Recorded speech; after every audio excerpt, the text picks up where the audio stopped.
del profeta Isaías. Isaías capítulo 53. Seguro que a ustedes les suena la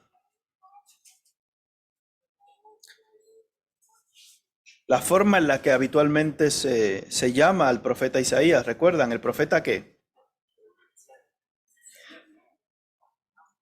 Isaías.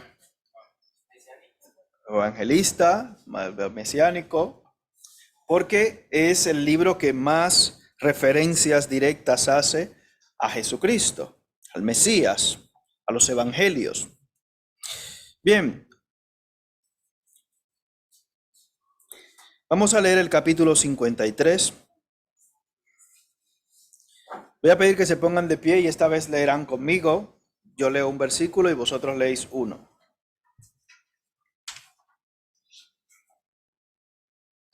El culto habitualmente del jueves santo, entre comillas, suele ser un culto más de domingo que de jueves tradicional, para que lo tengamos en cuenta y lo miréis así. No, hoy no daremos peticiones, salvo las que tenemos ya presentes, etcétera. Vale.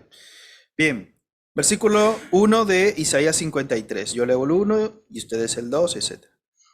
¿Quién ha creído a nuestro anuncio y sobre quién se ha manifestado el brazo de Jehová? Raíz de tierra seca, no hay parecer en él, ni hermosura. Le veremos más atractivo para que le deseemos. Despreciado y desechado entre los hombres, varón de dolores, experimentado en quebranto, y como que escondimos de él el rostro, fue menospreciado y no lo estimamos.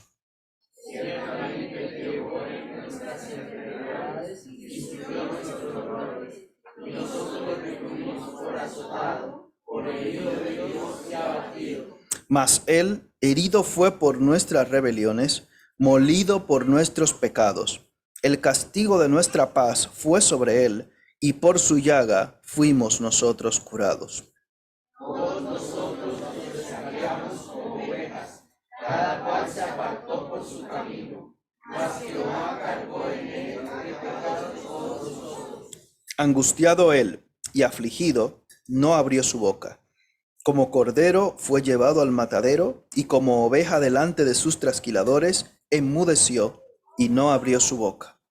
Por gracia y por juicio fue quitado, y su generación, ¿quién la contará? Porque fue cortado de la tierra de los vivientes, y por la rebelión de mi pueblo fue herido. Y se dispuso con los impíos su sepultura, mas con los ricos fue en su muerte, aunque nunca hizo maldad, ni hubo engaño en su boca. Con todo eso, Jehová hizo quebrantarlo, sujetándole a padecimiento. Cuando haya puesto sobre la expiación por el pecado, verá el linaje, y dirá por largos días, la voluntad de Jehová será en sus manos prosperada. Verá el fruto de la aflicción de su alma y quedará satisfecho. Por su conocimiento justificará mi siervo justo a muchos y llevará las iniquidades de ellos.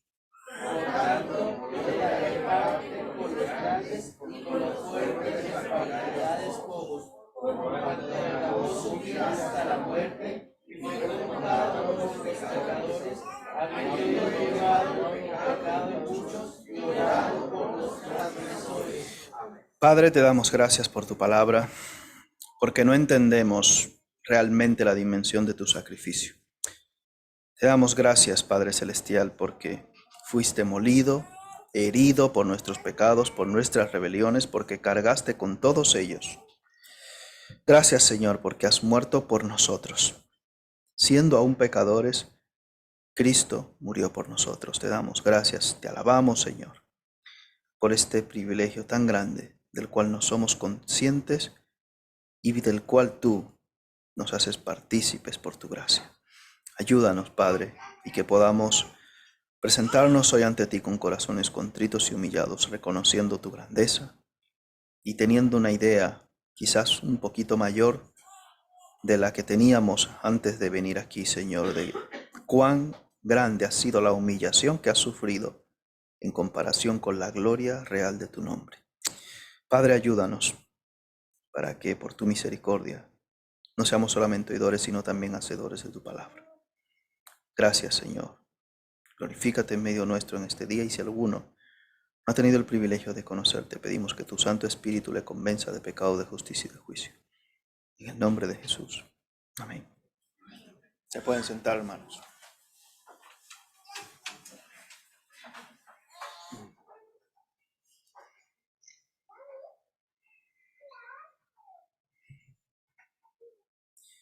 Realmente de este pasaje que comienza en el versículo 13 del capítulo 52, en base a estos pasajes podríamos quizás nosotros no, pero sabemos que hay libros escritos basados en este pasaje.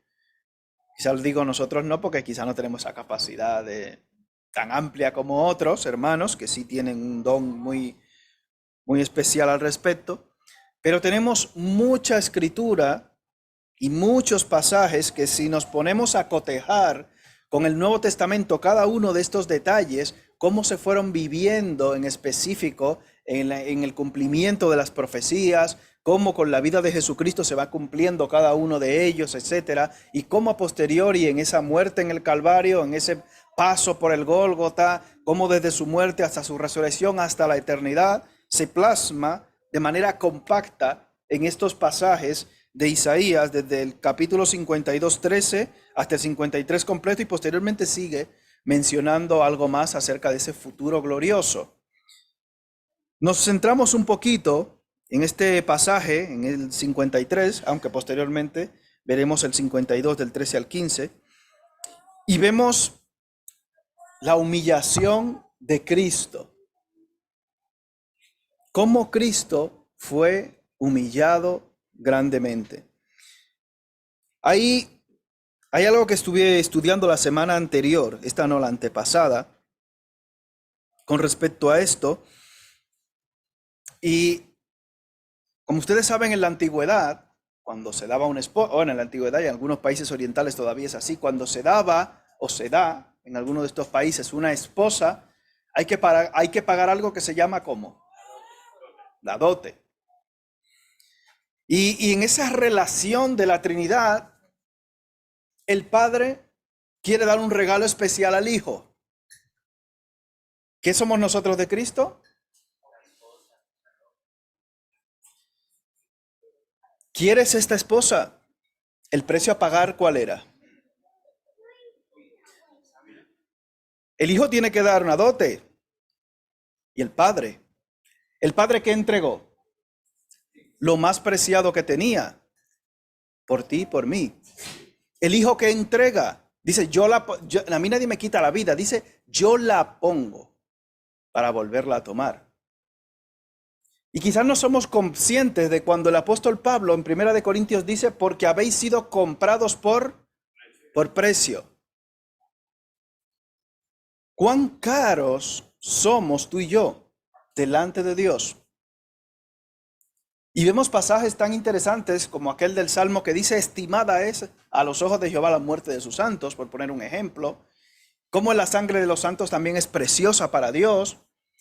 ¿Cuánto valor tenemos tú y yo para que Cristo pagara una dote tan alta? Y Dios el Padre también. Despojarse de su Hijo único, unigénito. Y Cristo entregar su vida, y no solamente entregar su vida, sino sufrir tal humillación. Quizás podríamos, como te digo, detallar cada uno de los versículos, pero nos echaríamos aquí hasta las 12 de la noche y surgiría algún eutico seguro.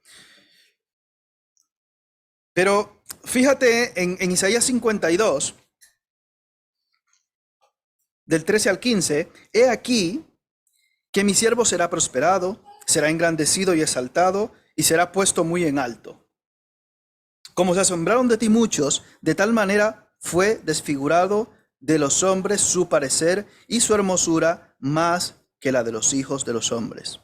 Así asombrará él a muchas naciones. Los reyes cerrarán ante él la boca, porque verán lo que nunca les fue contado y entenderán lo que jamás habían oído.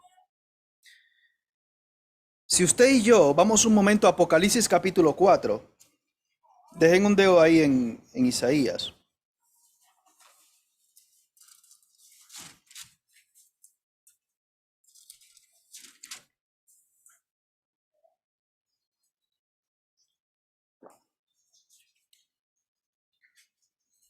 No me fijé quién trajo el agua, pero gracias. Creo que fue Salomón, no me fijé.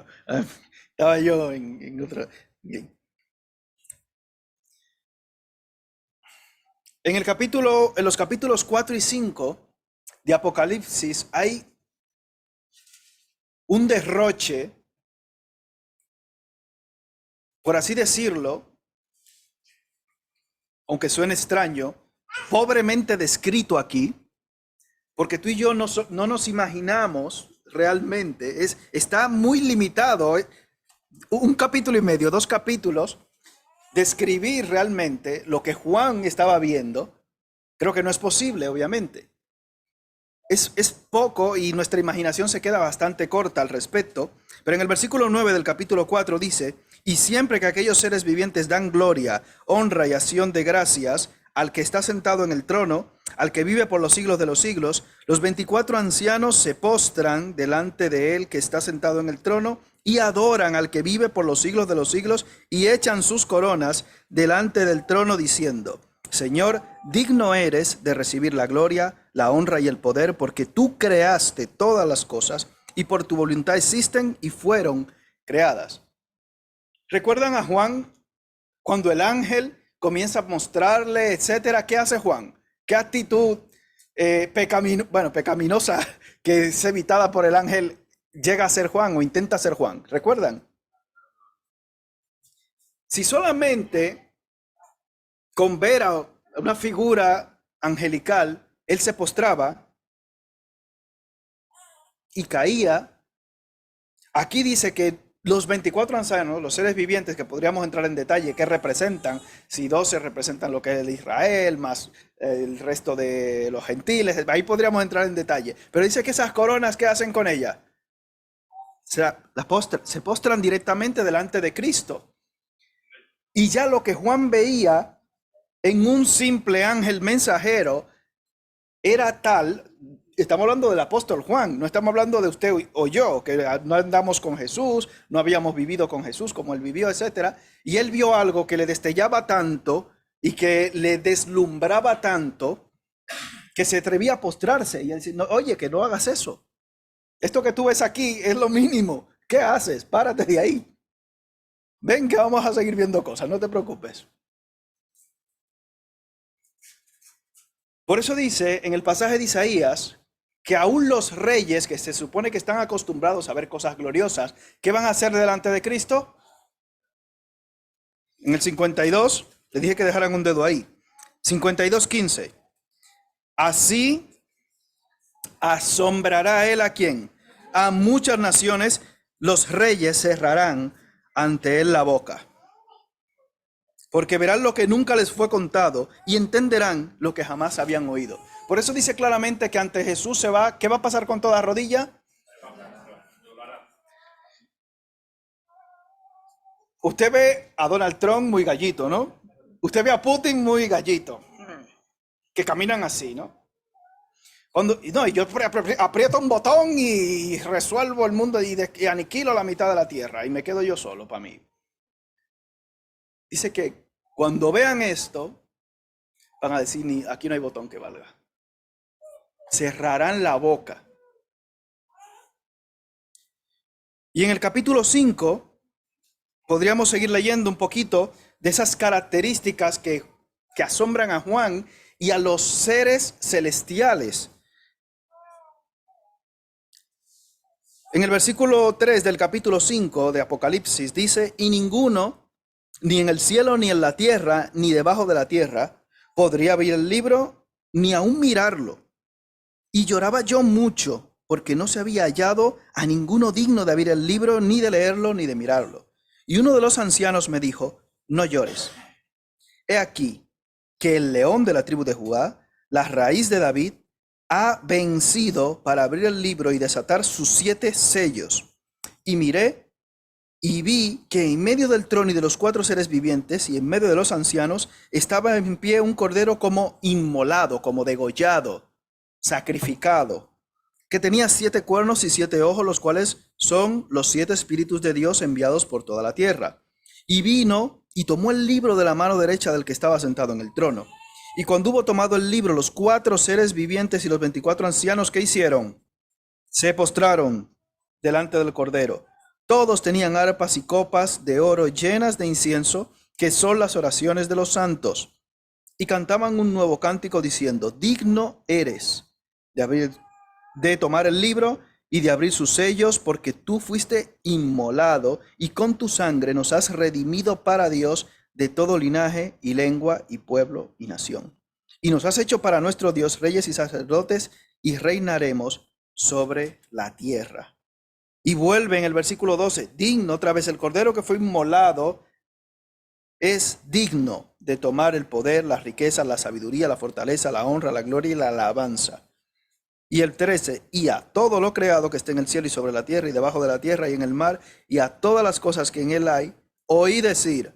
Aquí nadie va a quedarse sin reconocer: Jesús es digno y es Dios. No hay nada. Los 4 seres vivientes decían amén, versículo 14, y los 24 ancianos se postraron otra vez sobre sus rostros y adoraron al que vive por los siglos de los siglos. Fíjate la magnitud del esplendor, de la gloria de Cristo, para que cualquier ser, muchísimo más, fíjate como dice la Escritura, hablando acerca de nosotros, que los ángeles son muchísimo, son superiores a nosotros, dicen, en sabiduría y en potencia. Y aún ellos se postran ante Cristo. Y es sorprendente ver gente hoy en día que blasfeman, pisotean y pasan del nombre de Dios, del nombre de su Dios. Y aún creyentes sentados en las iglesias, muy relax y muy pasando de Cristo.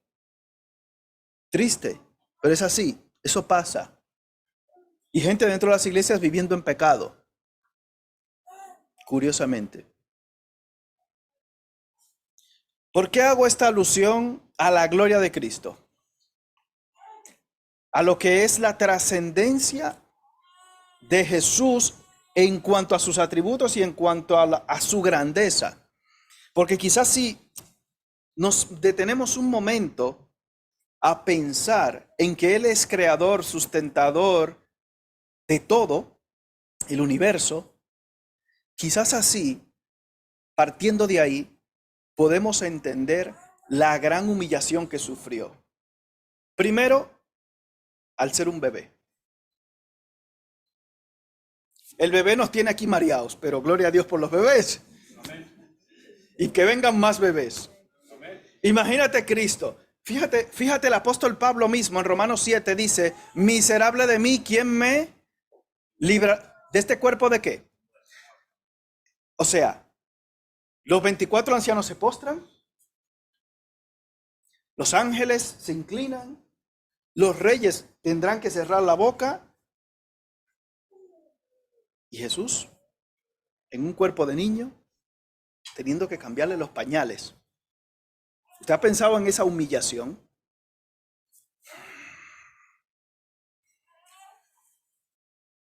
Quizás ahora, el ejemplo quizás más práctico ahora sería el hermano Julián, que quizás está para subir la escalera, que no está aquí ahora, porque para subir la escalera o para cualquier cosa tienen que ayudarlo. Imagínate qué humillación. Y cuando nos hacemos un poquito mayores o nos enfermamos, que tienen que ayudarnos hasta asearnos. Es humillante. Mi esposa y yo vivimos algo así con ella, cuando tuvo que estar en cama.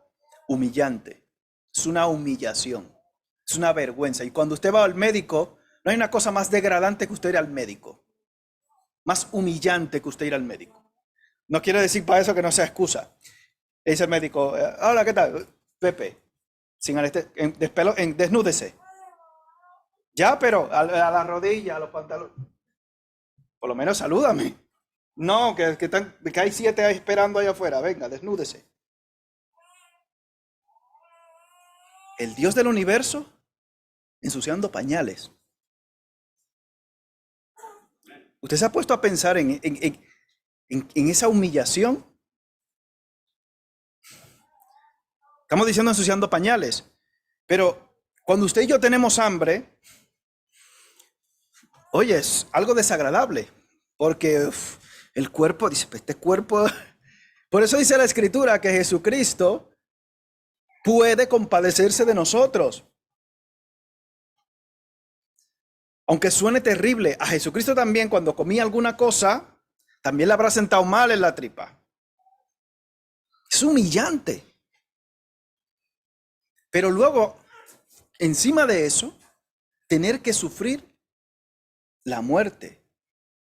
Y muerte de cruz, como un ladrón, como un delincuente, siendo escupido. Dice que le escupían, que le abofeteaban, que le tiraban de todo. ¿Recuerdan aquella respuesta que él le da a Pilato?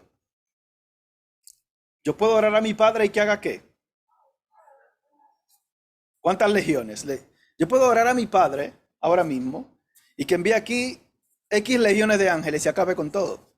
Pero si hago esto, ¿cómo se cumplirán entonces las escrituras? Están aquí reflejadas. ¿Cómo se cumplirá Isaías 52 y 53? Y por eso dice la escritura que a mí nadie me la quita. Yo pongo mi vida. Yo estoy dispuesto a pagar ese precio por amor a ti. Con lo feo que soy yo, sí. Así, con amor eterno te he amado. Eterno. Con amor eterno. Desde antes de la fundación del mundo, el Padre nos ha amado a nosotros. Y por eso Jesucristo ha estado dispuesto a pagar ese precio por ti y por mí. Y quizás si pensamos en la gloria de Cristo, nos podremos hacer una pequeña idea de la humillación de estar en este cuerpo. Mire Filipenses 2.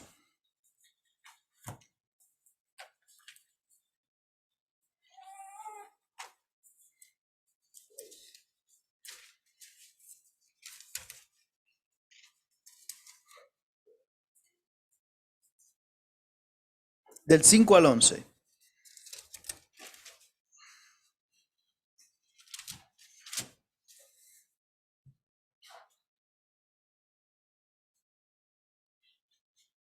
Filipenses 2 del 5 al 11 dice: haya pues en vosotros este sentir que hubo también en quién, en Cristo Jesús, el cual siendo en forma de Dios, no estimó el ser igual a Dios como cosa a que aferrarse, sino que se despojó a sí mismo, tomando forma de siervo, hecho semejante a los hombres, y estando en la condición de hombre. Es que no solo es que me hice hombre, es que Jesús cayó en una condición por debajo de la humanidad. Acuérdense que la vida de un delincuente en aquel tiempo valía menos que nada. ¿Recuerdan, no? La vida de un delincuente, un disidente o un rebelde no valía nada en absoluto. Hoy en día, aquí en este país, los delincuentes tienen muchísimos derechos y hay muchos que se están quejando, que Bukele es un maleante. Mira cómo tiene la juventud del Salvador encerrada en cárceles. ¿Cómo? Dice Bukele, pues mire, llévense estos angelitos para su país, los que están criticando. No, eso no lo queremos. O sea, ustedes quieren que los que están en la cárcel, que eran de las maras, coman pollo y la gente que está afuera trabajando no puede comer ni 2 veces al día, ¿no? Llévenselo ustedes de los derechos humanos. Ahí no quieren, eso no lo quieren. Por debajo de Jesús, es que no es que se haya hecho hombre, es que su condición, aparte de ser hombre, ya por la humillación, por debajo de esa condición de hombre, llegó a ser menos que un hombre. Y quizás somos conscientes de que cuando Él le dice, ¿a quién queréis que os suelte? ¿Recuerdan? ¿A Jesús o a Barrabás? ¿A quién pidieron? Totalmente. Estando en la condición de hombre, se humilló a sí mismo, haciéndose obediente hasta la muerte y muerte de cruz. Por lo cual, Dios también le exaltó hasta lo sumo y le dio un nombre que es sobre todo nombre, para que en el nombre de Jesús se doble toda rodilla de los que están en los cielos y en la tierra y debajo de la tierra, y toda lengua confiese que Jesucristo es el Señor, para gloria de Dios Padre.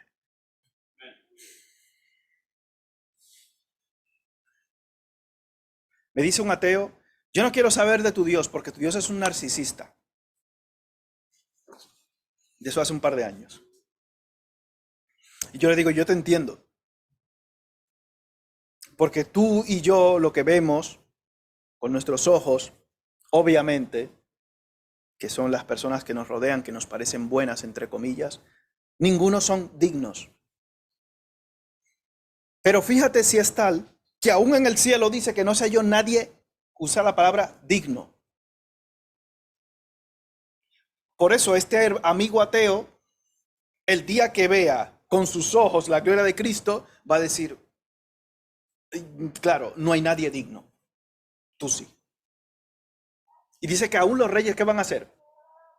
Aún los ateos, aún los agnósticos, y aún tú y yo como creyentes también vamos a cerrar la boca porque es que no somos conscientes de la magnitud de Cristo. Cuando veamos su gloria y su majestad, y Señor, ¿y tú te hiciste propio de un cuerpo de tal humillación?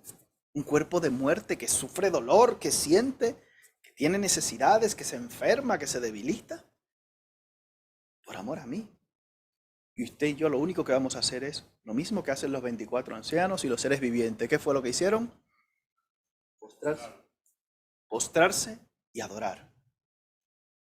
Y por eso hoy no celebramos en sí la muerte de Cristo. Cristo no está muerto. Hay muchas iglesias que tienen a un Cristo crucificado y muerto ahí. Y están orando, postrándose ante un poquito de madera o de yeso.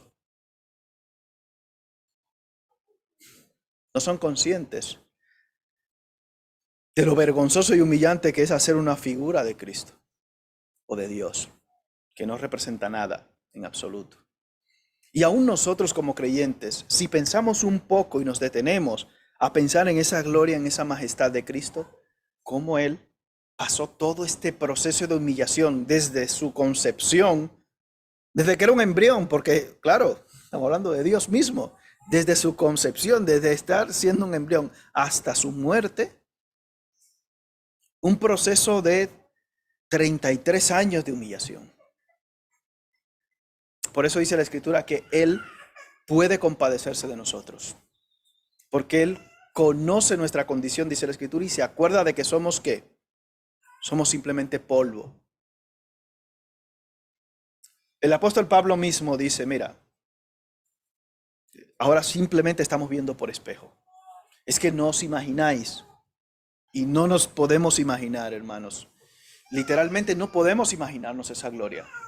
Y por eso el apóstol Pablo despreciaba, entre comillas, tanto su humanidad y su propia vida, diciendo, Señor, si tú siendo lo que eres, te has humillado de esta manera, ¿cómo no puedo yo rendirme a ti?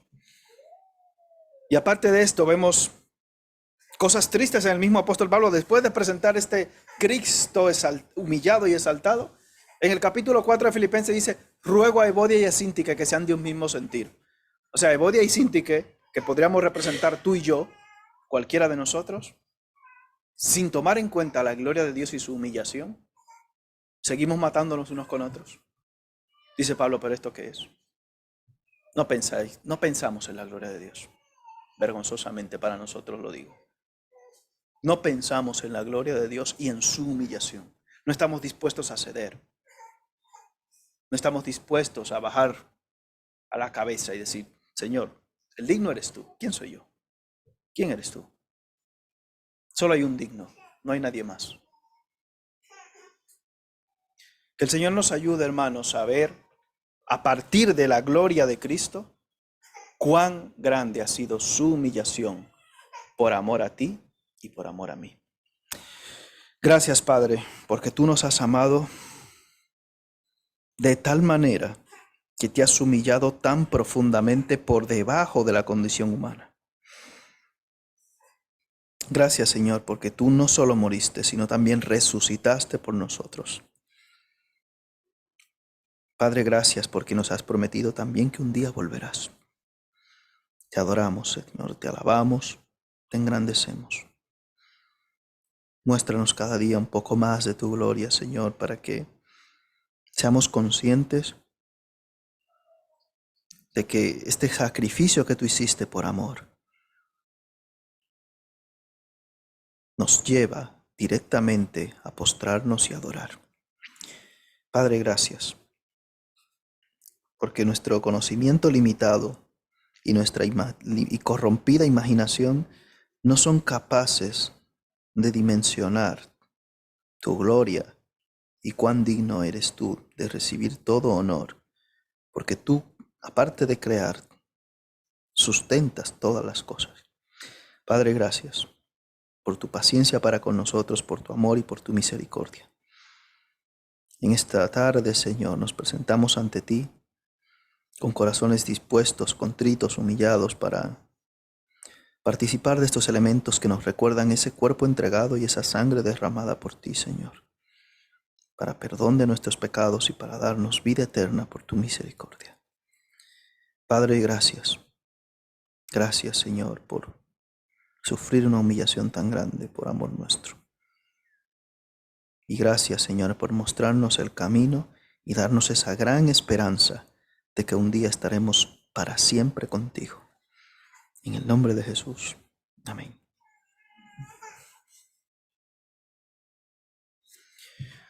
Voy a pedir al hermano Elmer que pase por aquí. He pedido también al hermano